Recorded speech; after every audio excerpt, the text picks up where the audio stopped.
O São Paulo ainda tem a ambição de chegar no G4 do Brasileirão, mas agora na reta final do ano o mercado já começa a esquentar e o Bahia está de olho em um jogador do tricolor. Amanda Barbosa vai contar essa história pra gente. Boa tarde, Amanda. Oi, Gabi. Boa tarde para você, boa tarde para todos. Nome, Rodrigo Nestor, Gabi. A informação apurada pelo GE. Globo é de que o Bahia teria oferecido ao jogador um contrato de 5 anos e para pagar, né, também a saída dele, até porque ele tem contrato com o São Paulo até 2028. Essa informação também é de que o jogador não vem tendo muita oportunidade nesse ano, né? Ele teve uma lesão, se recuperou dessa lesão no joelho nos primeiros meses de 2024, voltou a jogar em maio desse ano, só que não vem recebendo muitas oportunidades com o Zubeldia. Essa é, de fato, ali uma das piores temporadas dele, até pelas poucas oportunidades, são apenas 35 jogos dele até agora. E aí, toda essa situação causa um certo receio também no Rodrigo Nestor de que, com a manutenção do técnico Luiz Zubeldia, essa seja a realidade também de 2025. Então, as partes conversam, Gabi. A gente tem que acompanhar aí as cenas dos próximos capítulos. Comemorar gol de ídolo é diferente. Só que há algum tempo, os tricolores estão com esse grito preso na garganta.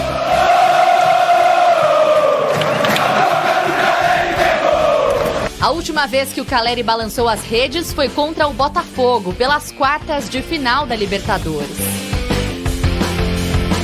Mas desde a eliminação aqui no Morumbi, o argentino não marcou mais, mesmo tendo sido titular nos últimos 5 jogos. O treinador Luiz Zubeldia tenta encontrar os motivos que expliquem a seca. Eu acredito que ele é um delantero que necessita asistencia de volantes y por lo general nos estamos jugando más con atacantes que con volantes, ¿no? Necesita también desdoblamiento de los laterales con buen cruzamiento. Entonces a veces el perfil de equipo disminuye esas posibilidades para el centro atacante, para un centro atacante como él, ¿no? Apesar de não marcar, Calleri deu 2 assistências nas últimas 5 partidas. Valoro también otras cosas que falo con ellos, con los atacantes. ¿Por qué? Porque hoy por ahí no hizo un gol, o no viene haciendo goles, pero viene trabajando bien. Sabemos que es la referencia en el ataque, sabemos que él cuando va dentro del área se lleva 1 o 2 marcas. Sabemos lo que significa para el equipo, ¿no? Entonces, mientras un jugador trabaje para el equipo, para mí es ganancia para todos. Por supuesto que yo soy el primero que quiere que un atacante haga goles. Só que o gol resolve. E o Zubeldia claramente não tem problemas com fazer mudanças quando necessário. Na última rodada contra o Atlético Paranaense, o treinador são paulino substituiu Calleri pelo André Silva. Deu certo.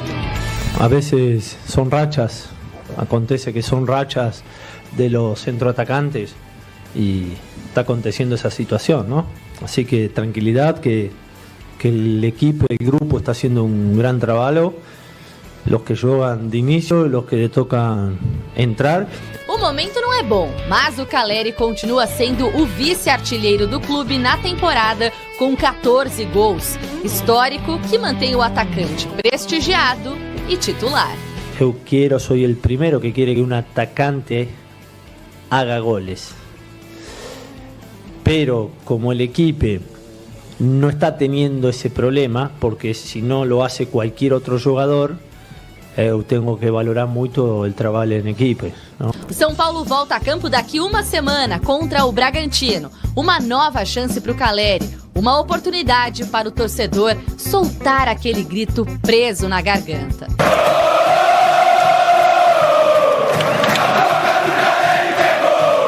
Para falar agora sobre Rodrigo Nestor, o volante do São Paulo pode ser vendido para um clube brasileiro e o interessado é o Bahia. Informação publicada pelo GE nesta terça-feira dá conta de que o tricolor baiano já abriu conversas com representantes do atleta e está disposto a oferecer um contrato de até 5 anos com um belo reajuste salarial. São Paulo garante não ter proposta oficial, mas já sabe do interesse do Bahia em comprá-lo em definitivo no fim desse ano.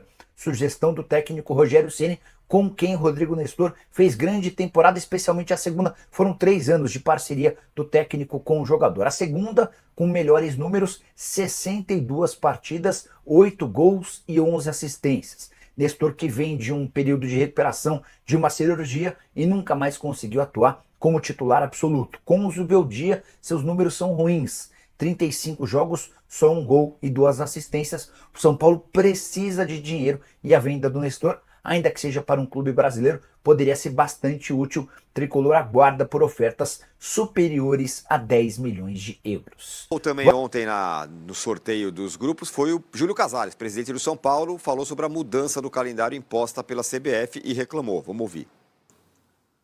Quando foi anunciado que seria dia 8, início dos regionais, etc., foi um desastre, porque o atleta tem suas férias programadas. Como é que você pode chegar em novembro e dizer, as férias daqui a um mês tem que mudar? Não pode. Então, foi um ganho, o diálogo que nós tivemos. O São Paulo tem a data base dia 15, mas se o São Paulo passar para a fase de grupos da Libertadores, ele adia uma rodada e joga dia 19. Então, o São Paulo vai ter que se adequar. Vai viajar, vai fazer a pré-temporada, mas vai fazer uma adequação para a gente chegar a tempo no dia 19 para jogar. Olha, o calendário é tão importante que a gente deveria estar falando do calendário de 26, que vai ter Copa do Mundo e depois 27 Copa do Mundo Feminino. Mas nós não podemos discutir em 24 o calendário de 25 de novembro para janeiro. É um absurdo. Então eu fiquei desconfortável no mínimo, né? Então eu acredito que o São Paulo fez valer a sua preocupação para o bem de todos. O Santos também vai viajar. Então os clubes têm compromissos e o futebol não vive sem os clubes. Eu acho que está tendo uma desconexão da CBF com os clubes. Nós temos que juntar isso. O Edinaldo é uma pessoa de bem, é um cara sério, um presidente com eficiência, mas nesse ponto nós precisamos lutar a favor dos clubes, que é o que forma jogador, é o que traz a riqueza da sua marca para o Campeonato Brasileiro. Mas eu acho que nós vamos conseguir um caminho. Amanhã mesmo, estava com o Belmonte agora, o nosso pessoal vai sentar e vai desenhar um plano para que a gente consiga treinar, se preparar lá e vir numa condição melhor competitiva. Muito bem, tá aí o Casares, foi o que falou mais grosso com relação ao calendário. O cara do Palmeiras lá, o Bossi, também falou mais duro. Até porque, no caso do São Paulo, tem o agravante da pré-temporada nos Estados Unidos. Isso. Né? Arnaldo. E ele falou, o Belmonte vai fazer o plano aí para ver como é que vai ser. O São Paulo, o presidente deixou claro, não vai abrir mão da temporada fora. E negociou com a federação estrear um pouco depois, passar a primeira rodada, não jogar a primeira rodada, alocar algum Primeira rodada é dia 15 mesmo. Então, alocar algum jogo. O São Paulo vai estar nos Estados Unidos no dia 15. Ele não vai estar no Brasil, né? Quando começa o Campeonato, o São Paulo não joga a primeira rodada do Campeonato Paulista. Vai ter asterisco. Os Estados Unidos ir para pré pro São Paulo é bem pior do que ir direto, hein? Meu Deus do céu. Não, então, exato. Aí ele fala disso. Exato. O São Paulo agora, até porque isso já acontecia antes mesmo da mudança do calendário. Com a pré-temporada dos Estados Unidos, jogar a pré-Libertadores era um aperto e jogar a fase de grupos é uma outra questão, né? Então o São Paulo tem nessa reta final de campeonato essas duas opções. Passar a Inter ou Flamengo no Brasileiro. Não tem mais confronto direto, né? Depende muito do que for o Flamengo depois do título, eu acho. Mas vai jogar, Inter e Flamengo vão jogar. Vão jogar. Torcer muito pro Bottas ser campeão. Não é né? Ou torcer pro Botafogo ser campeão da Libertadores diante do Atlético, né? Aí abrir o G8, São Paulo poderia ir para os grupos da Libertadores ficando em sexto mesmo. Agora, em relação... E usar as datas da pré-Libertadores ou da Copa do Brasil, que o São Paulo só entra lá na frente, para alocar esse jogo atrasado do Paulista, ou os jogos atrasados do Paulista. Vai ser assim. O São Paulo tem uma pré-temporada toda agendada, já estruturada, com jogos vendidos, ingressos de partidas, aquele passaporte também FC para os torcedores que quiserem viajarem junto com o clube lá para a Flórida, nos Estados Unidos. O São Paulo já divulgou que vai jogar um jogo contra o Cruzeiro no dia 15 de janeiro, depois terá um outro adversário também no dia 19 de janeiro. Então tudo isso, toda essa logística aí já está tirando o sono da rapaziada lá no São Paulo. Inclusive o presidente Júlio Casares recentemente deu uma declaração declaração dizendo que está preocupado com a integridade dos jogadores nessa pré-temporada, que vai ser super, super curta, né? Porque se o campeonato deve começar no dia 12, em relação ao ano passado, é metade do tempo de pré-temporada. E o São Paulo tem que ir lá para Orlando, lá para Flórida, para Miami, no dia 8 de janeiro. Esse é o combinado. Então vai dar para fazer tudo isso aí, como a gente inclusive trouxe com exclusividade aqui no Gazeta Esportiva. O técnico Luiz Ubeldia foi perguntado exatamente sobre essa questão, pré-temporada, como é que está o cronograma, calendário para o ano que vem, depois da vitória para cima do Atlético Paranaense no último sábado lá no estádio do Morumbi. E foi isso aqui que ele respondeu. Dá uma olhada aí. Lo único que yo estoy haciendo es ver el calendario de pretemporada. Por supuesto que falamos sobre en algunas posiciones de ir viendo algunos jugadores, más temas puntuales, nombre por nombre, no es el momento de falar nada. Yo estoy muy contento con todo, el otro día falé con todos. Después, por supuesto que se analizará caso por caso qué va a acontecer, ¿no? Que es algo a veces del entrenador, otras veces institucional. Pero yo siempre transmito a mis jugadores calma, no escuchemos todo.